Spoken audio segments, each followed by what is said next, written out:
बिस्मिल्लाहिर्रहमानिर्रहीम, अस्सलाम वालेकुम, welcome to news tonight with Namra Abbasi. Pakistan की सियासत की सबसे पहले बात करेंगे आज के प्रोग्राम में, जिसमें इस वक्त हलचल नहीं बल्कि एक भौंचाल आया हुआ है और वो हमेशा से ही आया होता है सरप्राइजिंगली। एक तरफ साहिवाल और पंजाब की कुछ गर्मा गर्म सियासत है, तो दूसरी तरफ सिंध में भी आज बहुत हलचल है, जहाँ पे गवर्नर की तब्दीली ने बहुत से नए सवालात को जन्म दिया है। MQM सरापा एहतजाज है। कल की प्रेस कॉन्फ्रेंस से भी नजर आ गया था कि MQM इस वक्त कहाँ पर स्टैंड करती है, और जो हुकूमती इत्तेहाद है MQM का, वो उसमें हमें वाज़ेह दरारें नजर आ रही हैं। और फ्यूचर में जाके बात करेंगे कि कहीं ये जो दरारें आई हैं इस इत्तेहाद के अंदर, वो आइंदा किस चीज़ की तरफ लीड करेगा। लेकिन जो इसमें असल दर्द है वो तो आवाम का ही है, जिसपे रमज़ान अल मुबारक के इस बाबरकत महीने में भी 55 रुपये पेट्रोल का बम गिराया गया और आज वापस से प्राइसेस रिवाइज होनी है। और अभी तक की जो प्रेडिक्शंस हैं वो यही हैं कि ये जो है बढ़ाई जाएंगी प्राइसेस। हुकूमत ने कुछ कहने को ऑस्टेरिटी मेजर्स लिए थे, उनके नाम पर 4 दिन का काम जो है उसका ऐलान किया गया था। लेकिन इसमें एक जो क्वेश्चन है वो ये कि क्या जो वज़रा हैं और जो मुशीरान हैं उनकी मराहत में कोई कमी आई भी है या नहीं। जो सैलरी का था वज़ीर आज़म की तरफ से ऐलान, वो तो हमें कोई खातिर ख्वाह आवाम के फ़ायदे में काम करता हुआ नज़र नहीं आता। तो ये तल्ख सवालात, उनका जवाब लेने के लिए आज हमारे साथ हमारे प्रोग्राम में मौजूद हैं पाकिस्तान पीपल्स पार्टी के वो रहनुमा जो अपनी ही हुकूमत को आईना दिखाने से कभी भी गुरेज नहीं करते। पाकिस्तान पीपल्स पार्टी के रहनुमा नदीम अफजल चंद साहब ने मुझे स्टूडियो में ज्वाइन किया। नदीम साहब, thank you very much for joining me on the show. Sir, governor की जो तब्दीली है उस पर MQM हमें एहतजाज करते हुए नजर आ रही है। MQM का तो ये कहना है कि हमें बताया ही नहीं गया, हमें TV के थ्रू पता चला है। तो सर, अक्सर हमने ये तो ज़रूर देखा कि पाकिस्तान मुस्लिम लीग नून और पीपल्स पार्टी के आपस में भी तजादात सामने आते रहते हैं। इस बार जो है क्या पीपल्स पार्टी ऑन बोर्ड थी पाकिस्तान मुस्लिम लीग नून के साथ इस तब्दीली में? ये देखिए जी, जब हुकूमतें बन रही थी उस वक्त ये कि एग्रीमेंट था जो हमारा नून लीग के साथ, वो ये था कि गवर्नर पंजाब और गवर्नर KP के पी पार्टी का होगा और बाकी दोनों गवर्नर जो हैं PMLN के होंगे। तो PMLN ने अपना गवर्नर क्यों लेट लगाया, या निहाल हाशमी साहब को क्यों लगाया, किसी और को क्यों नहीं लगाया, ये उनका अपना राइट था और राइट है। और मेरे ख्याल में उन्होंने बड़ा लेट जाके गवर्नर अपना 2 साल बाद चेंज किया है, तो ये उनकी मर्ज़ी। तो निहाल हाशमी साहब एक वर्कर हैं, पॉलिटिकल वर्कर हैं, एक ग्रास रूट लेवल से ऊपर गए हुए हैं, हम उनको मुबारकबाद पेश करते हैं। तो ये चंद साहब, इसमें पाकिस्तान पीपल्स पार्टी की कोई से नहीं है? नहीं, पीपल्स पार्टी ने देखिए ये 2 साल पहले भी तो वो गवर्नर रखा है उन्होंने। पीपल्स पार्टी की अगर होती तो पहले दिन ही हम कहते कि आप हटा दें। अगर 2 साल उन्होंने रखा है तो इसका मतलब है उनका अपना हक है अपना। अच्छा। तो अब उन्होंने चेंज करके अपना PMLN का लगाया, कौन सा पीपल्स पार्टी का गवर्नर लगा है? अच्छा, तो फिर कामरान टिसोरी साहब से तो कुछ नाराजगियां थी ना पाकिस्तान पीपल्स पार्टी की, अब तो निहाल हाशमी आ गए, तो ये पाकिस्तान पीपल्स पार्टी के लिए अच्छा है, उस पर तो नाराजगी नहीं होगी। नाराजगी नहीं होती, वो पाकिस्तान पीपल्स पार्टी की जीत है, नहीं है क्या है? नाराजगी नहीं होती, ये मुकाबला होता है और ये एक सेहतमंद मुकाबला होता है जो दो पार्टियों के दरमियान हमेशा एक रवायती किस्म का एक सियासी लड़ाई होती है और ये होनी भी चाहिए, ये अवाम के फ़ायदे में होती है। इस पर तो कोई हरज नहीं है इस लड़ाई में। अच्छा, ये कामरान टिसोरी साहब को वैसे हटाने की वजह, एक तो चले आपने बताया ना कि ये प्री डिसाइडेड एक चीज़ थी, लेकिन उस पर अमल दरामद नहीं हुआ था फॉर सर्टेन रीजंस। अब जो वजह बताई जा रही है कि वो कामरान टिसोरी साहब के कुछ ऐसे एक्शंस थे जिन पे पाकिस्तान मुस्लिम लीग नून या हुकूमत नाराज़ हुए, उस वजह से उनको हटाया गया। असल वजह ये नहीं थी कि ये प्री डिसाइडेड थिंग्स थी, असल वजह ये है कि उनके कुछ एक्शंस ने ये सब सिचुएशन कॉज किया। Would you agree with that? मेरे ख्याल में नहीं, ऐसी कोई बात नहीं। मगर कोई है उनका हुकूमत के साथ कोई हो तो मुझे नहीं पता कि नून लीग के साथ, पीपल्स पार्टी के साथ तो देखें वो MQM से उनका तल्लक भी इतना ज़्यादा कोई नहीं था। आप इंडिपेंडेंट उनकी एक तौर पे वो अपॉइंट हुए थे और पीपल्स पार्टी तो MQM भी हुकूमत के साथ बैठी है, पीपल्स पार्टी भी हुकूमत के साथ बैठी है और कई मौक़ों पे MQM के साथ हमारी बड़ी सख्त सियासी लड़ाई हुई है और कहीं पे फिर हम इत्तेहादी भी रहे हैं। तो ऐसी सियासत में ये चीज़ कोई हरफ़ आखिर नहीं होती। कल को पता नहीं फिर MQM और पीपल्स पार्टी इकट्ठे हों। अच्छा सर, लेकिन वैसे इसमें देखा था ना हमने कि सदर गए जब, तो उसमें उनकी तरफ से कुछ नाराजगियों की खबरें भी सामने आई थी। पाकिस्तान के बहुत बड़े सहाफ़ी, छोटा मोटा होता रहता है जी नाराज़गी। देखें कामरान साहब भी बड़े एक्टिव रहे हैं और फिर सूबे के ऊपर भी वो या वहाँ की हुकूमती पॉलिसियों पे भी तनकीद करते रहे मुख्तलिफ चीज़ों से, और पीपल्स पार्टी ने उनका जवाब भी दिया है और पीपल्स पार्टी फिर भी जवाब देगी। निहाल हाशमी साहब अगर को बात करेंगे तो उसका भी जवाब दिया जाएगा। और गवर्नर जो होता है उसने पॉलिटिकल एक्टिविटी तो करनी ही होती है। अब ये कहें कि बंदा गवर्नर हाउस में बैठा और कोई एक्टिविटी ना करे तो ऐसा नहीं होता। लेकिन पीपल्स पार्टी का इतना कोई बड़ा रोल नहीं है सियासी खिलाफ अपनी जगह इतने हैं। अच्छे फायरवर्क्स होते हैं न्यूयॉर्क पे गवर्नर हाउस के अंदर, इतने शानदार इस जो है वो तो अच्छी बात है, तकरीबात उनका होती है। हक है जी। आपने अगर कोई पॉकेट से करता है या सरकार के पैसों से, तो मेरे ख्याल नहीं फायर वर्क होता, ना करना चाहिए।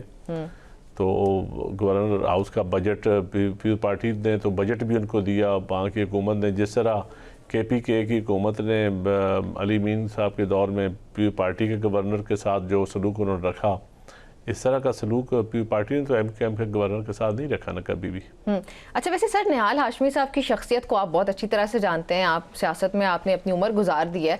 निहाल हाशमी साहब भी एक बहुत मंजे हुए सियासतदान है। ये वही शख्सियत है जिस पे इसी जमात का अपना एतमाद ख़त्म हुआ, उनकी रुकनीत ख़त्म होना और हाथ दिखा के उनको घर के अंदर एंटर होने से नवाज शरीफ साहब ने रोका, फिर उनके बयानात जो जजेस के खिलाफ आए थे उसके खिलाफ ये सारी कार्रवाई हुई थी। 2017 की मैं बात कर रही हूँ। तो सर अब ये शिफ्ट होना कि आपने उसी शख्स को गवर्नर बनाया, how do you see this transition? देखें, उनके पास वैसे भी उधर बहुत कम लोग थे नून लीग के पास सिंध में जिनको वो गवर्नर बना सकते थे, जो पॉलिटिकली उनके लिए सूदमंद हो सकते हैं। निहाल हाशमी साहब उनके एक जमात के पुराने दरीना साथी हैं। इससे पहले सेनेटर भी नून लीग ने उनको बनाया और अब गवर्नर बनाया। तो एक सेल्फ मेड आदमी को, एक पॉलिटिकल वर्कर को गवर्नर बनना मैं समझता हूँ बड़ी खुशाइंद बात है, और ये क्रेडिट जाता है नून लीग को और निहाल हाशमी साहब को भी क्रेडिट जाता है। अच्छी बात है, इस पे मुझे तो खुशी हुई है कि एक आम आदमी को आपने गवर्नर बनाया। अच्छा, तो ये भी मुझे बताएं कि हमने ये अक्सर देखा कि सिंध के अंदर जो गवर्नर हाउस होता है, ये जो CM हाउस होता है, एक कोल्ड वॉर सी सिचुएशन होती है, कुछ सर्द गर्म मामलात रहते हैं। निहाल हाशमी साहब चूंकि जिस तरह हम बात भी करेंगे एक सख्त मिजाज सियासतदान के तौर पे जाने जाते हैं। तो अब सर ये जो सिंध की ब्यूरोक्रेसी होगी, जो गवर्नेंस है, उसमें मुस्लिम लीग नून का असर और रसूख बढ़ेगा? देखिए जी, पीपल्स पार्टी तो पहले भी स्पेस देती है उनको, नून लीग को कभी भी नहीं कहा कि आप सिंध में सियासत ना करें। आप सिंध की जो पॉलिटिकल स्पेस वो मांगते हैं उससे हमेशा उनको मिलती है। जब भी प्राइम मिनिस्टर जाते हैं, चीफ मिनिस्टर उनको रिसीव करते हैं, कैबिनेट उनको रिसीव करती है इज़्ज़त के साथ, उनके वज़रा को इज़्ज़त के साथ। अगर यही आप मवाजना पंजाब के साथ करें तो यहाँ प्रेसिडेंट जाते हैं तो चीफ मिनिस्टर तो कभी नहीं मिली, या कभी किसी ने चीफ मिनिस्टर ने रिसीव भी नहीं किया प्रेसिडेंट ऑफ पाकिस्तान को, पीपल्स पार्टी के चेयरमैन को। तो ये फ़र्क है दो सियासी जमातों की अपनी आइडियालॉजी में, अपने पॉलिटिकल विजडम में या पॉलिटिकल टॉलरेंस में या पॉलिटिकल विजन में ये फ़र्क है। तो जहाँ तक सियासत का तल्लक है तो नून लीग का राइट है, वो इस वक्त पूरे मुल्क में उनकी हुकूमत है और वो जिस वक्त चाहें सियासत करें। कराची की अच्छी बात है, हेल्प करें, कराची के लिए बजट दें, वफाक की तरफ से जो हेल्प हो सकती है वो अच्छी बात है, हम उसको खुशामदीद कहेंगे। लेकिन चांद साहब, इसमें जो सबसे बुनियादी सवाल इस वक्त MQM ये पूछ रही है या पूछना बनता है कि हमें बताया तक नहीं गया। क्या वाकई ऐसा हुआ था? वसीम अख्तर साहब को भी अभी मैंने बात करते सुना, फिर जो कल प्रेस ब्रीफिंग भी उसमें उन्होंने कहा हमें तो पता ही नहीं है कि हमारा गवर्नर बदलने लगा है, और उस पर कामरान टिसोरी साहब कह रहे हैं कि मैं डमी गवर्नर नहीं था, बहुत कुछ है मेरे पास कहने को लेकिन मैं खामोश हूँगा। ऐसा क्या? ये तो जाहिर करता है सर कि नाराज़गी से ये सब हुआ है।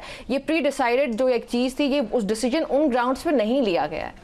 देखिए जी, दो चीज़ें, नाराज़गी अगर है भी तो नून लीग की और MQM की कोई नाराज़गी है, वो अपॉइंट प्राइम मिनिस्टर ने करना है, ये प्राइम मिनिस्टर का राइट है कि किसको गवर्नर लगाते हैं। अगर MQM का गवर्नर हटाया है तो इसका जवाब भी नून लीग दे सकती है। हमारा इस जवाब ना बनता है देना, ना हम जवाब दें, और नून लीग के गवर्नर भी लगा है।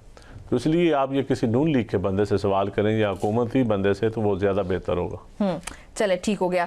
अच्छा, अब अगर आपको लगता है कि MQM चूंकि नाराज़ है तो वो इत्तेहाद ख़त्म किया जा सकता है, कुछ इस तरह की डेवलपमेंट हो सकती है, but at the same time looking at the history of MQM, वो नाराज़ दुल्हन के तौर पे ज़रूर अक्सर मौजूद रही भी है इत्तेहादों में। तो अभी आप क्या एक्सपेक्ट करते हैं? आपकी राय क्या है? मेरे ख्याल में इत्तेहाद ख़त्म नहीं वो करेंगे, वो रहेंगे हुकूमत के साथ ही।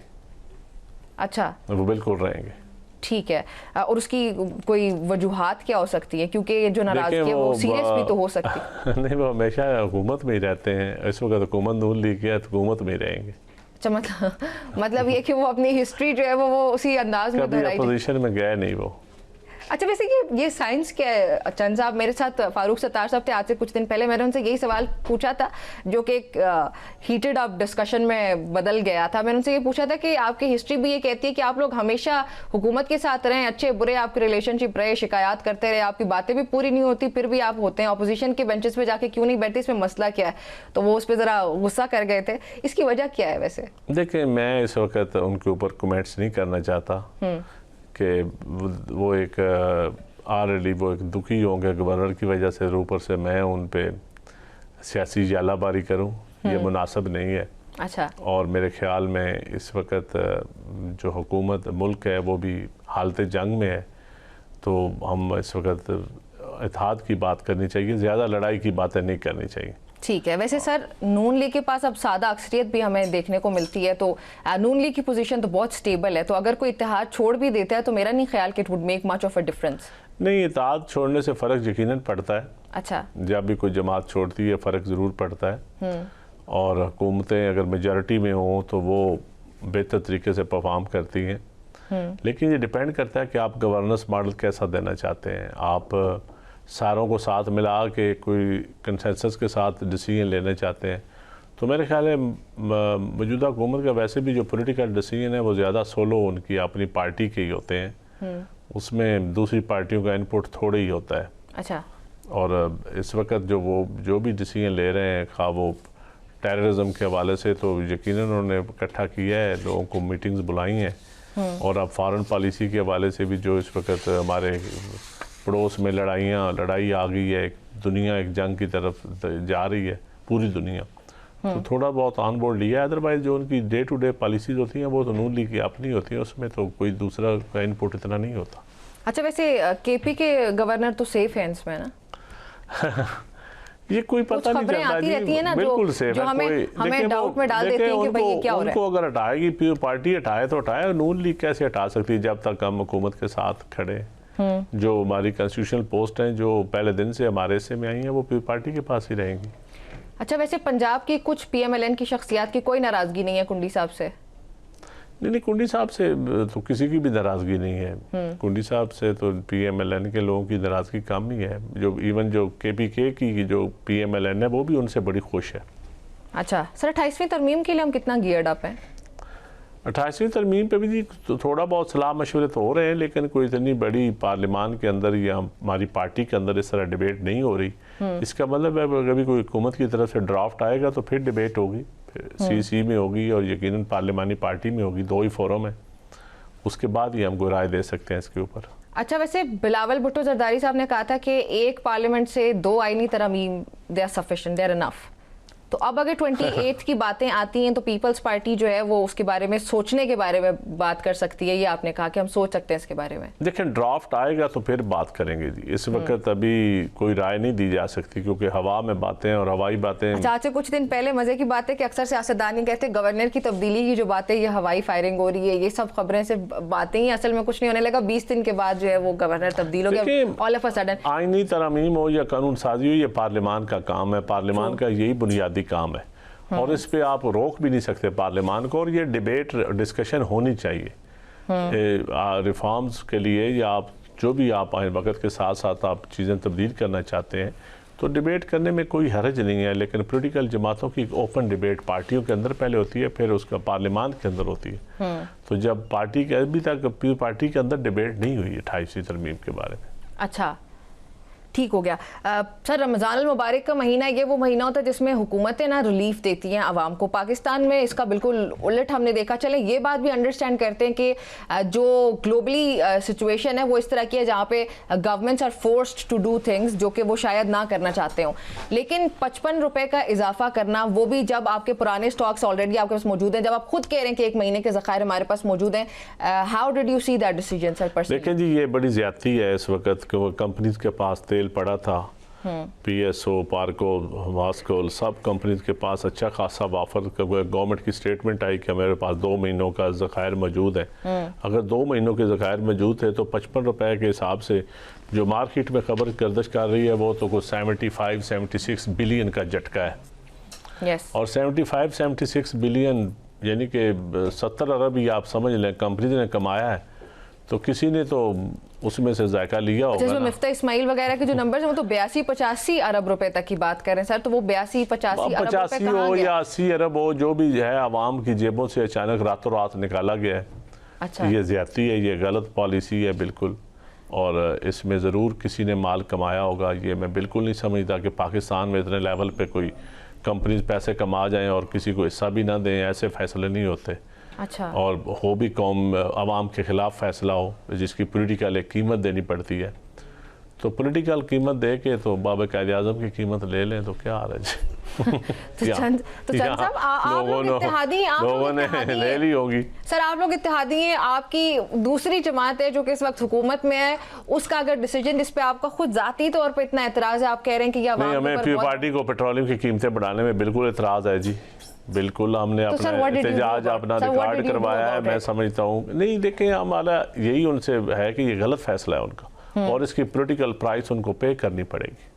और ये अभी ग्लोबल सिनेरियो में है भी नहीं, आपकी राय के मुताबिक ये जाती जेबों के अंदर गया है। देखिए आप जो आपके पास जंग के बाद तेल आया, आप उसकी कीमत बढ़ाएं, आप कहें कि हमें महंगा, दुनिया के इंटरनेशनल प्राइसेस के मुताबिक हमेशा ये पाकिस्तान में अब कीमतें बढ़ती और कम होती हैं। अगर वही कुलिया लागू है तो फिर तो जब वो तेल अभी आपके पास आया नहीं और आपने कीमतें बढ़ा दी। अच्छा सर, वैसे ये जो माहिरीन बातें कर रहे हैं जो लिए गए कि फायर शुआरी के ये जो इकदाम लिए गए, सर आप कह रहे हैं कि तनख्वाहें हमने नहीं लेनी है, हमारे फलां जो हैं लोग वो तनख्वाहें नहीं लेंगे, वो तो पहले से अक्सर नहीं ले रहे थे, और अगर उसका मजमुआ भी बना लें तो वो तो चंद करोड़ रुपए बनते हैं, जबकि आपके अखराजात अरबों रुपए के, आप अरबों रुपए के जेट्स खरीद के प्राइवेटली सफर करेंगे, आपके जो फॉरेन कंट्रीज के टूर्स हैं वो तो इससे ज्यादा हैं, तो वो सब कहीं पे कट नहीं लगा। एक आवाम को आपने मेरे ख्याल में आके ये बता दिया कि हमने भाई ये कर लिया, हम तो तनख्वाहें नहीं ले रहे, हमने बहुत बड़ा जैसे काम कर लिया। कफायत शारी अच्छी चीज़ है, कौमी कफायत शारी होनी चाहिए और तमाम डिपार्टमेंट्स के अंदर होनी चाहिए, और लोगों को नज़र भी आनी चाहिए। जब लोगों को आपके प्रिविलेज एंड पर्क्स नज़र आते हैं आफ्टर रिटायरमेंट या ड्यूरिंग रिटायरमेंट का, वो जजेस हों, ब्यूरोक्रेट्स हों, जो भी लोग हों, जो जिनकी मराहत हैं, जिनको 2-2 घर 5-5 प्लाट मिलते हैं या 2-2 प्लाट मिलते हैं, या जिनके रिश्तेदार, अब एक डिपार्टमेंट है, देखें मोनेटाइजेशन पॉलिसी आई थी ब्यूरोक्रेसी की भी, जिसमें ग्रेड 19 वाले ने 80,000, 20 वाले ने इतना, और 1.5-2 लाख रुपए तक तेल और ड्राइवर की मद में भी गाड़ी के साथ दिया गया था। अब वो मोनेटाइजेशन पॉलिसी भी चल रही है, साथ अफसरान ने गाड़ियाँ भी ले ली हैं, कुछ ने कैबिनेट डिवीजन से ले ली, कुछ ने सूबाई महकमों से ले ली, कुछ सूबाई।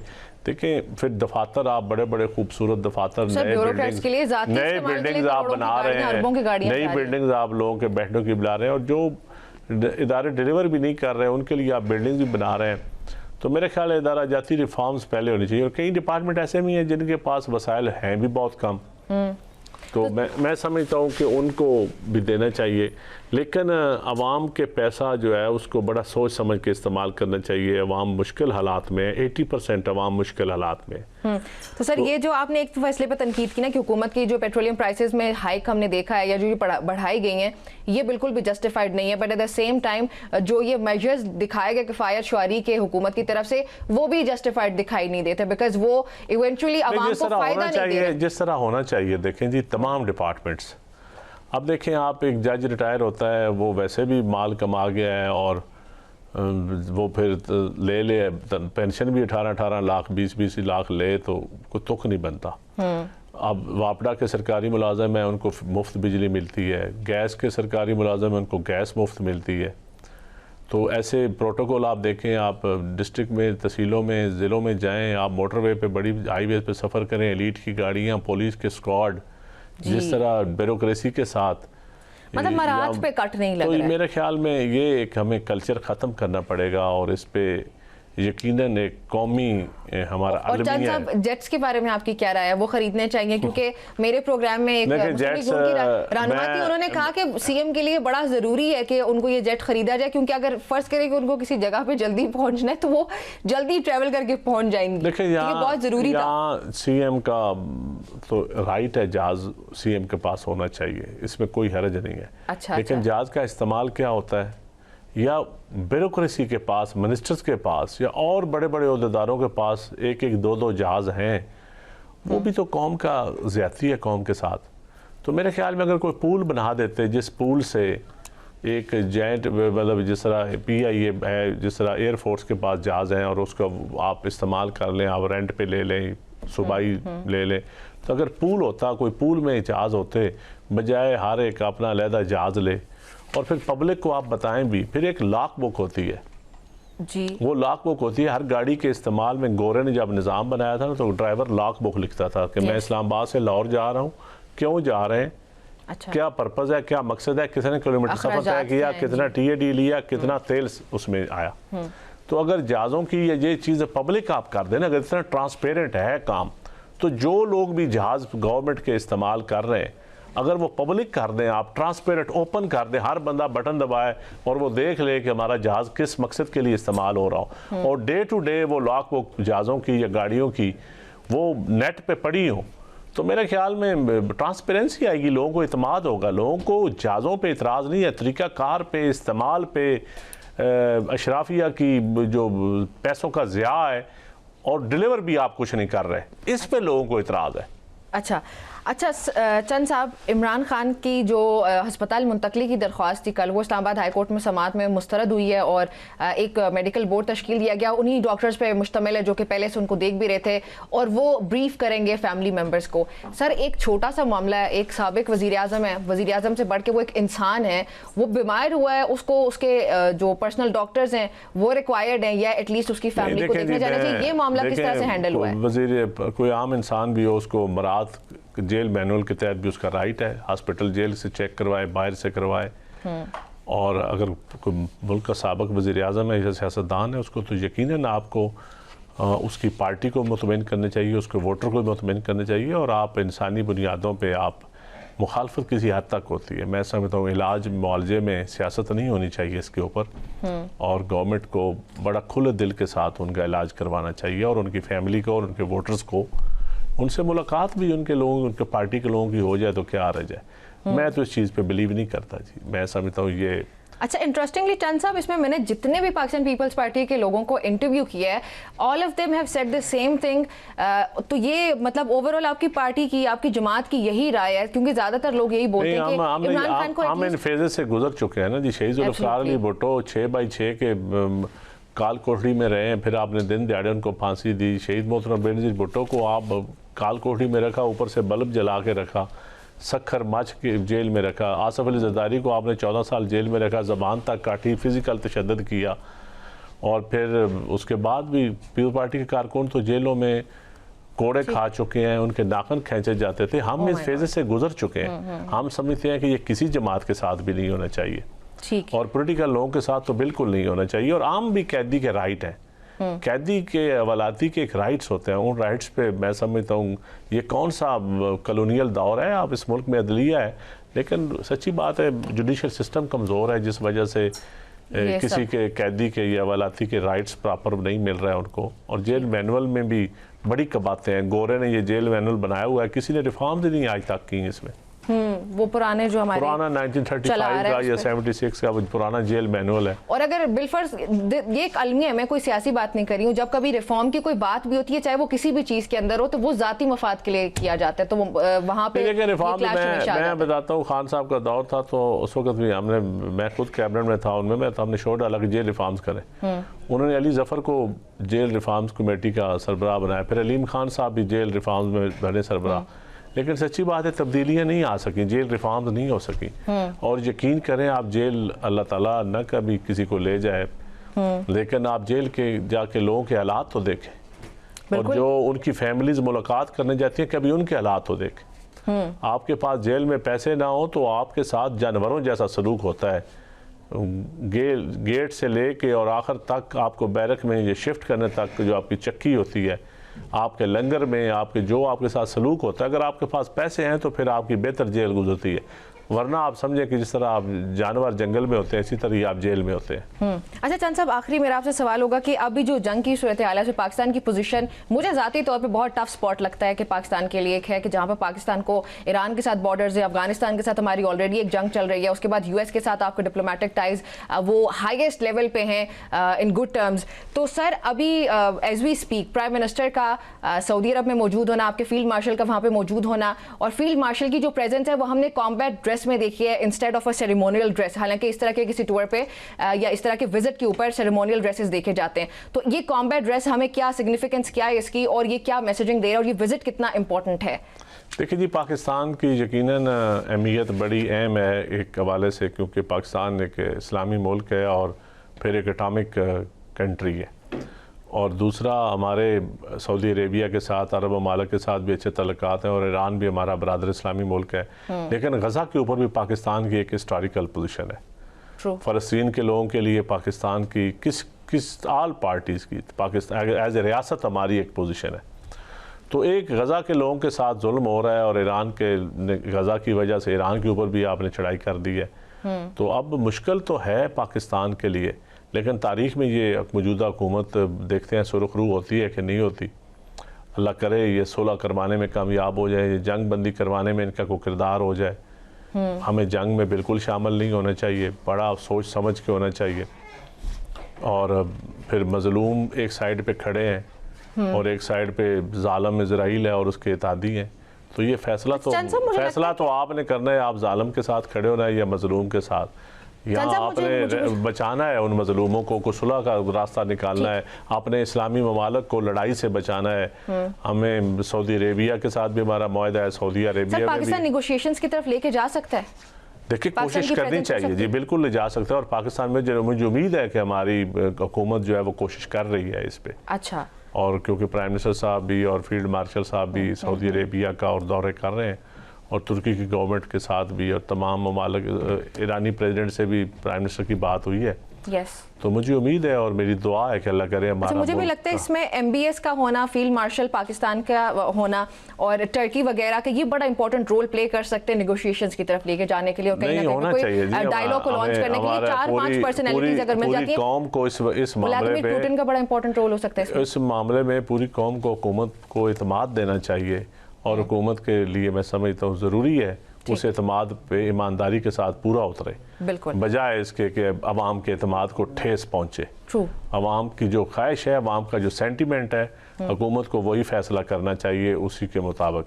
ठीक हो गया। चंद साहब बहुत शुक्रिया आपका मुझे प्रोग्राम में ज्वाइन करने के लिए। नाज़रीन गुफ्तगू आपने सुनी है। चंद साहब हमारे से यहाँ पे एक ब्रेक लेते हैं, ये कहते हुए कि नदीम अफजल साहब की जो एक बहुत पॉजिटिव अप्रोच है, जहाँ पर उन्होंने कहा कि अगर इमरान खान या पाकिस्तान तहरीक इंसाफ के साथ ये हो रहा है, ये माजी में हमारे साथ भी होता आया है, तो एक फुल स्टॉप होना चाहिए। और मैं हमेशा से यही बात करती आई हूँ कि एक फुल स्टॉप लगना बहुत ज़रूरी है। जब तक ये फुल स्टॉप नहीं लगेगा, हम इसी तरह से जो पोलिटिकल केओस है हमारे मुल्क के अंदर, जो इंस्टेबिलिटी है वो बरकरार रहेगी। So there should be a full stop. एक ब्रेक लेते हैं।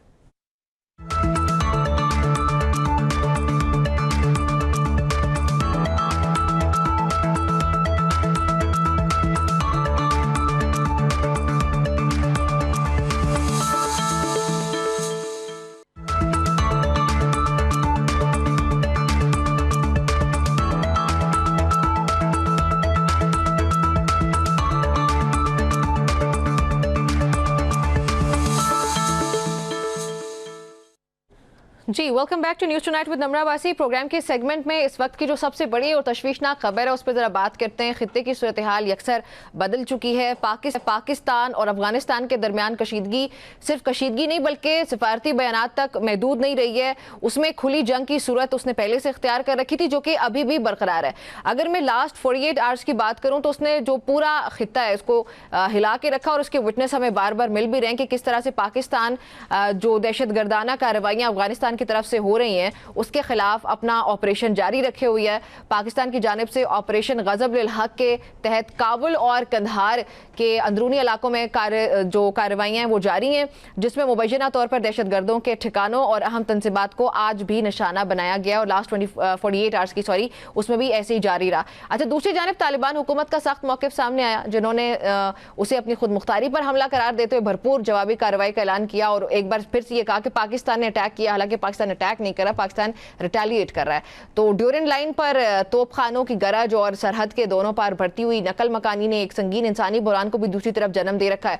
तो इसमें एक क्वेश्चन है कि क्या चीन और कतर की सालिसी की कोशिशें इस आग को ठंडा कर पाएंगी, क्योंकि हम ये भी देख रहे हैं कि कहीं ना कहीं पे चीन और कतर की तरफ से सालिसी की कुछ कोशिशें हो रही हैं। So that would be my question for my programme in this segment. I am going to ask this question from my guest, और ये भी क्वेश्चन की ये जो जंग है ये पूरे खित्ते को अपने लपेट में मजीद आगे लेके ना चली जाए खुदा न ख्वास्ता। तो आज के प्रोग्राम में इसी संगीन सूरत हाल का जायजा लेंगे। करें इफ्तिखार साहब ऑन माई शो। देखिए, ये तो इंटेलिजेंस रिपोर्ट थी पिछले साल जुलाई से कि अफगान तालिबान जो है वो कुछ हॉस्टाइल इंटेलिजेंस एजेंसी से उन्होंने टेक्नोलॉजीज जो है वो ली हुई हैं, जिसके ज़रिए वो कोशिश कर रहे हैं कि लॉइटरिंग म्यूनिशन, जिसको एफपीवी ड्रोन्स कहते हैं, उसको बनाने की कोशिश जो है वो कर रहे हैं।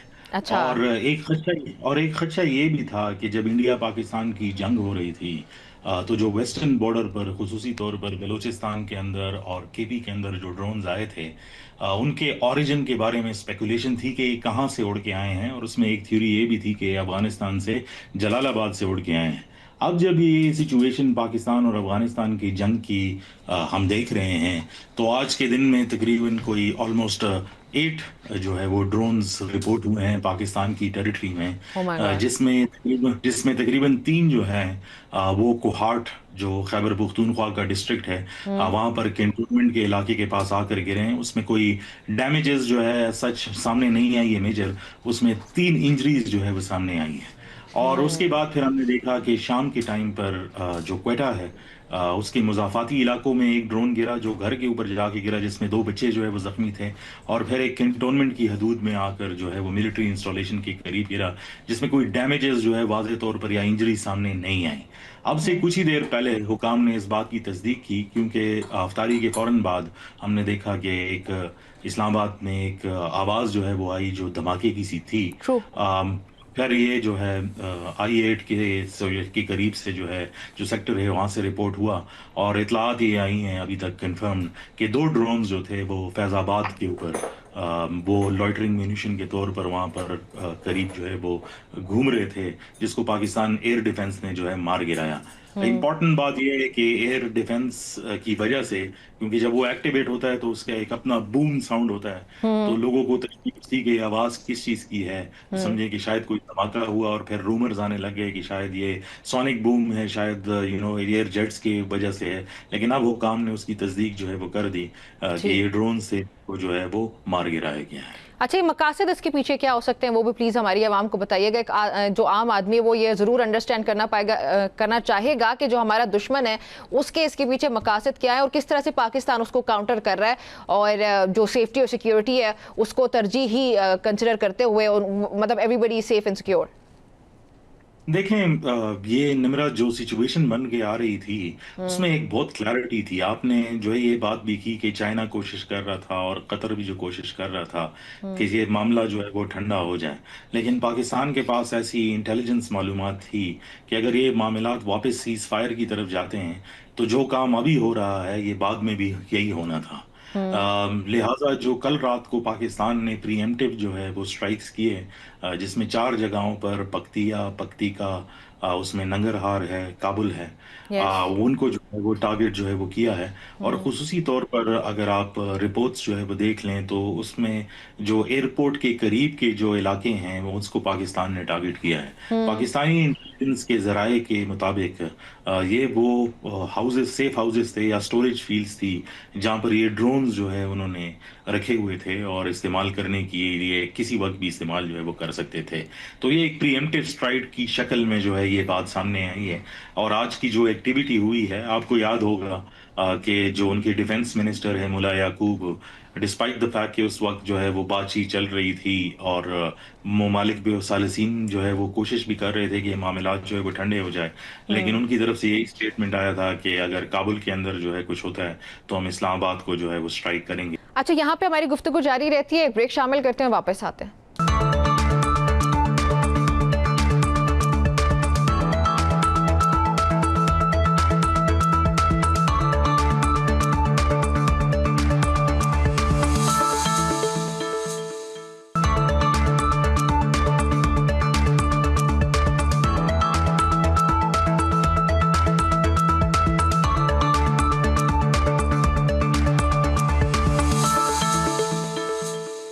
जी, जी, welcome back to news tonight with Namra Abbasi. गुफ्तगू के सिलसिले को आगे बढ़ाते हैं। अच्छा, यहाँ पे दुनिया को ये बताना भी इंतहाई ज़रूरी है कि हम कुछ इंटरनेशनल आउटलेट्स की रिपोर्टिंग देख रहे हैं इस वक्त इफ्तिखार, जो कि ये कह रही है कि आज भी जो अफगान हुकूमत का बयान सामने आया था उसके मुताबिक पाकिस्तान ने कुछ सिविलियन आबादियाँ हैं वहाँ पर टारगेट किया। जी भाई, पाकिस्तान तो अटैक कर रहा है, हालांकि पाकिस्तान बिल्कुल किसी सिविलियन जगह पर अटैक्स नहीं कर रहा है। तो उसके बारे में जो ये गलत रिपोर्टिंग हो रही है या जो अफगान तालिबान हुकूमत की तरफ से गलत बयानियाँ बनाई जाने की कोशिश की जा रही है, आई थिंक उसको डीबंक करना भी बहुत जरूरी है यहाँ पे। देखें निम्रा, जो सिचुएशन है पाकिस्तान और अफगानिस्तान के दरमियान में, उसको समझना जो है वो बहुत जरूरी है, क्योंकि ये अब बायलैटरल रिलेशनशिप से जो है वो आगे चला गया है और बहुत कम लोग हैं जो इसको सिर्फ बायलैटरली देखते हैं। अफगानिस्तान के अंदर कुछ इन्वेस्टमेंट्स हैं, कुछ मेजर स्टेक होल्डर्स हैं और वो बहुत सारे हैं, वो थोड़े नहीं है। तो जो रिपोर्टाज की आप बात कर रहे हैं, ऑब्वियसली यूनाइटेड नेशंस का स्टैम्प जिस चीज पे जो है वो लग के आ जाता है, तो उसको लोग क्रेडिबल मानते हैं। जिस रिपोर्ट का आप जिक्र जो है वो कर रही हैं वो यूनेमा से आया है। अब यूनेमा जो है उसका सोल मैंडेट जो है वो सिर्फ अफगानिस्तान के अंदर है, तो लिहाजा वो उनकी जो रिपोर्ट आज पहले भी थी और अभी भी है, उसमें एक सर्टन किस्म का बायसनेस जो है वो नजर आ रहा है, क्योंकि उनका मैंडेट जो है वो तालिबान के नीचे सर्व करना है। दूसरा, जो यूनेमा का जो लोकल स्टाफ है वो तकरीबन सब किस्म जो है वो अफगानिस्तान से ही है। उसकी जो लीड है वो बाहर से आते हैं, लेकिन जो स्टाफ है वो अफगान है। एंड ऑब्वियसली उनको वहां पर जो है वो अपना काम करना है, तो उस किस्म की रिपोर्ट आज आपको जो है वो सामने आती हैं। लेकिन टू से दिस के सिविलियन कैजुअलिटीज नहीं हुई, आई थिंक ये बात भी पूरे तरीके से ठीक नहीं होगी कि सिविलियन कैजुअलिटीज पाकिस्तान की साइड से भी हुई है। अच्छा। और पाकिस्तान जो बॉर्डर एरियाज हैं उसके अंदर भी जो है वो सिविलियन कैजुअलिटीज नहीं, बल्कि आज जो ड्रोन स्ट्राइक्स हैं उसके अंदर भी जो लोग इंजर्ड हुए हैं, 2 बच्चे जो है वो क्वार्टर के अंदर इंजर्ड हुए हैं। अब बच्चे तो नॉन कॉम्बैटेंट स्टेटस की वजह से। आई थिंक ये बहुत इंपॉर्टेंट है कि पाकिस्तान अपनी कैजुअलिटीज जो अफगान साइड से हो रही हैं उनको भी जो है वो हाईलाइट करे, क्योंकि अभी तक हमने मीडिया रिपोर्ट्स को इसको प्योरली एक मिलिटरिस्टिक पर्सपेक्टिव से जो है वो देखा है। उसमें जो ह्यूमैनिटेरियन एंगल है उसके ऊपर अभी तक इस तरह कोई डिटेल्ड बातचीत जो है वो नहीं है। अच्छा, ये जो ऑपरेशन है पाकिस्तान का गजब लिल हक, इसके तहत काबुल और कंदहार जैसे शहरों के अंदर फ़िज़ाई कार्रवाइयाँ की गई। डू यू अंडरस्टैंड या डू यू बिलीव कि ये सिर्फ दहशत गर्दों के ठिकानों तक महदूद है? ये पाकिस्तान अब तालिबान की जो मिलिट्री कैपेसिटी है उसको बराह रास्त, उसको डायरेक्टली टारगेट किया जा रहा है ताकि जो मुज़ाकरात की मेज़ पे लेके आना है इनको, तो वो लेके आया जा सके, और पाकिस्तान ये चाहता है? देखिए, पाकिस्तान का एक मौकफ जो है वो बहुत क्लियर है, और ये मौकफ जो है उसको बनते हुए भी तकरीबन 5 साल जो है वो गुजर गए हैं। तो ऐसा नहीं है कि ये एक दिन कोई उठा और उसने कहा कि अब अफगानिस्तान के ऊपर जो है वो बॉम्बिंग जो है वो करनी चाहिए। पाकिस्तान इस नहज पे पहुंच चुका है कि वो क्लियरली इस बात पर यकीन रखता है कि जो पाकिस्तानी तालिबान है, या जिनको हम टीटीपी, हाफिज गुल बहादुर या वेरियस अदर नाम से जानते हैं, तो वो जो पाकिस्तान के अंदर अटैक्स जो है वो कर रहे हैं, तो वो एक तो अफगानिस्तान की सरजमीन से जो है वो कर रहे हैं। दूसरी बात यह है कि ये सिर्फ अफगानिस्तान की सरजमीन इस्तेमाल जो है वो नहीं हो रही, बल्कि कंप्लिसिट हैं जो अफगान तालिबान हैं, और जो उनको बरतरी हासिल है पाकिस्तान में गुरिल्ला जंग जो है वो एक्सटेंड करने के लिए, जिसको एसिमेट्रिक वॉरफेयर कहते हैं, उसके अंदर जो इक्विपमेंट यूज हो रहा है या जो एसेट्स यूज हो रहे हैं मिलिटरीली, वो सब के सब अफगान तालिबान जो है मुहैया कर रहे हैं। अब इस ऑपरेशन का महवर जो था, जो पाकिस्तान ने इसका आगाज किया, तो उसमें जो इनिशियल टारगेट्स थे वो सिर्फ और सिर्फ वो लोग थे जो या तो पाकिस्तानी ओरिजिन के थे या फिर अफगान थे, जो पाकिस्तानी तालिबान के साथ मिलकर अफगानिस्तान की सरजमीन से पाकिस्तान पर अटैक कर रहे थे। लेकिन जो रिटेलिएटरी अटैक्स जो है वो अफगानिस्तान ने किए, तो वो पाकिस्तानी फौज पर किए। उसके बाद से जब एस्केलेशन जो हम देख रहे हैं उसके अंदर, अब पाकिस्तान ने अफगान तालिबान के जो मिलिट्री एसेट्स हैं, चाहे वो एम्यूनिशन डंप्स हों या उनके मिलिट्री हेडक्वार्टर्स हों, या फिर जब रुक कर जो अफगानिस्तान के जो मिलिट्री हेडक्वार्टर से कोई ट्रूप्स की मूवमेंट हुई बॉर्डर की तरफ से, तो उन जगहों को टारगेट जो है वो किया है जहां से दोबारा वो बॉर्डर एस्केलेशन करने की जो है वो कोशिश कर रहे थे। तो अब तो उसमें जो टारगेट्स हैं वो ऑब्वियसली इंक्रीज हो रहे हैं, और इस जंग के अंदर ऐसे डिस्ट्रिक्ट्स भी अफगानिस्तान के और ऐसे प्रोविंसेस भी अंडर ज़ेर अताब आए हैं जो प्रीवियसली जो है इस जंग का हिस्सा जो है वो नहीं थे, जिससे क्लियरली ये नज़र जो है वो आता है कि पाकिस्तान अगर चाहे तो वो इस जंग को जो है ना सिर्फ हॉरिजॉन्टली बल्कि वो वर्टिकली भी जो है वो एक्सटेंड जो है वो करने की सलाहियत भी रखता है और विल भी रखता है। तो अगर अफगान तालिबान वो अपने इस मौकफ से पीछे जो है वो नहीं हटते कि वो इन लोगों को जो है वो बराह रास्त हेल्प आउट करते रहेंगे और पाकिस्तान की सरजमीन पर अटैक करते रहेंगे, तो ये एक एंडलेस पैटर्न है जो मेरे ख्याल में किसी टाइम रुकेगा नहीं।